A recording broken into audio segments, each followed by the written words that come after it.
Hello, movie lovers. Welcome back to Apocalypse Movies. We're bringing this movie news podcast a little late because we've been a little bit occupied with a certain movie that came out this week, but we're not necessarily here to talk about that. We're here to talk about the movie news from the past week. And for those of you who don't know, this is Apocalypse Movies. I'm your host, Jacob Bartley, and I'm joined again by, you probably know by now, unless you're a new listener, Gio Ramos and Jake Berlin. Jake Berlin, how you doing, man? I'm good. Glad to be talking some more movies. So. And Giorgio Ramos, let him know what kind of shirt you're wearing and let him know how you're doing. I'm wearing a LexCorp shirt. Which is awesome. That's right. I loved Lex Luthor and Batman v Superman. Woo. So take it. Damn, I didn't see that coming. Well, anyways, we're here to talk movie news. This is how it works. Gio Ramos picks the movie news stories throughout the week, and he runs them down for us. So, Gio, what do we got first?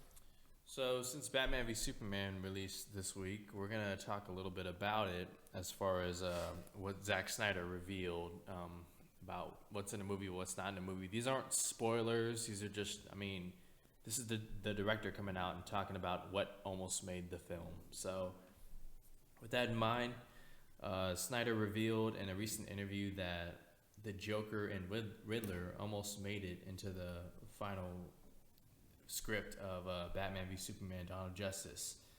No details on the length of their roles, what kind of roles they would play in the movie, but the fact that these two were almost put in the film says that, to me, that a Batman solo film is coming pretty soon. So what do you guys think about, was it a good call? What do you think of Joker and Riddler? Well, I'm curious because it really depends. Well, first of all, in general, I'm being cautious because I don't want to spoil Batman v Superman. But this is not really a spoiler. There's a lot going on in Batman v Superman, almost too much. So I don't think they would have necessarily fit in unless it was flashbacks, letting us get to know Batman in a way, like showing two of his biggest foes from the past, and that would help us understand him in the present day. So if that were the case, it could have worked. But overall, I love these characters. I love the Joker and the Riddler as characters, and I would love to see them in the future. Obviously, we're seeing Jared Leto's Joker in Suicide Squad, and hopefully in a Batman solo film.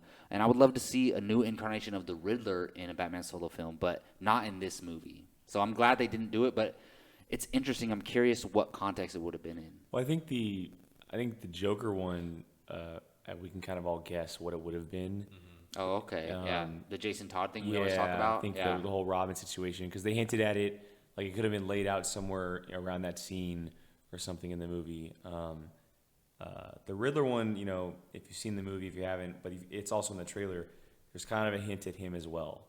Yeah, well, there's a question mark. It's not a spoiler. It's in an image and we don't necessarily know if that's towards the Riddler, but it kind of makes sense. Yeah, there's like a question mark in an abandoned building. Yeah. So, but as far as them being in the movie, we'll get to our thoughts later on the movie when we do our review. But I would not have liked to have seen it, even though it would have been the Joker, in a flashback scene. That may have worked, but like you said, the movie has a ton going on. And it's funny because we kind of wanted to see it before we saw the movie, but after seeing the movie, you're like, no. And it may have worked. The Joker thing may have worked. It may have made certain things work better. But I think it would have become a little bit too much bloated if they packed in two more villains alongside all the stuff that's going on. Yeah, these two will play a role later on down the road in the universe. We already know they exist. You can kind of feel their presence without them being there, with the Robin suit being burned and all the words. It's clearly Joker right there. And I'm curious too. The way a certain individual wrote that letter that Bruce Wayne got that said, "Haha, you let your family die." I wonder if he was curious about the existence of the Joker in that movie. The coincidence of how it's written, right? Do you see where I'm going with that? Are you talking about on the paper? Yeah. Well, it's like, wow, he made that. Be careful, guys. Yeah. Be careful. Well, yeah. We know from that movie though that came from a certain character. Right, but that character was probably like, okay, what's the he's best way to familiar. get Okay, underneath? I hear you. Like, I hear you. let me write this. I mean, like how.